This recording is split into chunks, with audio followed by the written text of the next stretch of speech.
You're watching Sci-Fi for Me TV. Today I'm talking to Scott Quick of Camden Bottoms, and I spoke with you 2 years ago. It was the first year that Planet Comic Con was here in Bartle Hall. What have you been doing since then? Same thing, I'm afraid. Just grinding out two updates a week, and that pretty much absorbs all of my time. And where do people find your updates?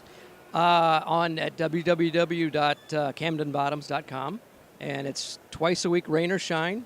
I have been to a couple of other appearances, but mostly I've been focusing pretty much strictly on the strip. So. And you also, available on Facebook. You have a Facebook page, and people can find it there as well. Correct. Thank you for bringing that up. Yes, I'm on Facebook, and Anywhere else? I'm sure I should be. No, I think that's it. That's the depth of my technology there. So, yeah, that's it. Can you give people a little bit of background about Camden Bottoms, kind of explain what it is and maybe how you came up with the story? Yeah, well, Camden, it's a strip that's based during the Depression, so it takes place during the 30s, and there are four little characters that inhabit a small town that's just a few miles east of here, called Camden. And it was a little river town in the past until the river shifted in 1915 and then left it. There's no reason for the town to exist at that point. My dad grew up there and during the Depression, so that it had always kind of stayed in the back of my mind. So I just kind of inhabited with a couple of characters that I came up with, and they basically work against each other pretty successfully at keeping each of the characters unsuccessful, if that makes any sense at all.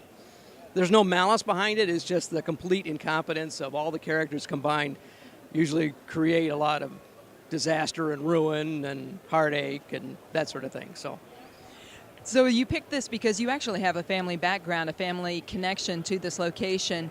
And then what would you say, how do you come up with these stories? I don't know. I mean, they're such kooky little characters. I don't know how you come up with them. Well, really, I know it's a cliche, but once you have solid characters and you know how they're going to react to things, then you can inject something into a situation, inject the characters into a situation, and then I swear to God, they just pretty much write themselves. Well, he's going to react this way, this person's going to react that way, so it runs on its own. It just depends on what I feel like drawing at the time. So. And in Camden Bottoms, you have characters that are very human-like and some that are not very human-like.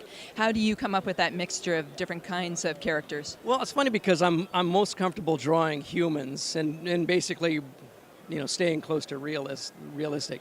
But I came up with a couple of cartoon characters, very unusual for me to do. But my wife loved them so much that she wouldn't leave me alone about it, and so I just decided to go with those characters and place them in this town. And then for a while I was wondering, well, are they all, anthropomorphic characters or whatnot? And then I decided, well, I'll just make some human, some not, and who cares? It's my strip, so.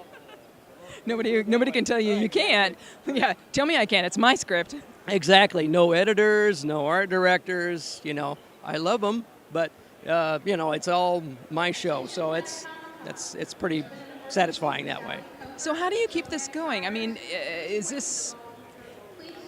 I haven't figured out how you're making it viable. How does this work as a business model? Oh, it's not. No, it's not successful at all.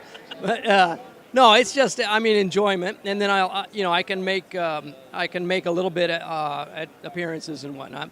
I'm going to open a store at some point. It's just a matter of doing it, but and then at that point, and I've got material. I've got bound books and that sort of thing that I can sell on those. But until then, I'm just doing it for just fun, really. A lot of fun. I'll agree. Yeah, a lot of work, but a lot of fun. Well, I'm so glad you took this time to talk to me, and I'm so glad that you're back here at Planet Comic Con, and I hope to see you again.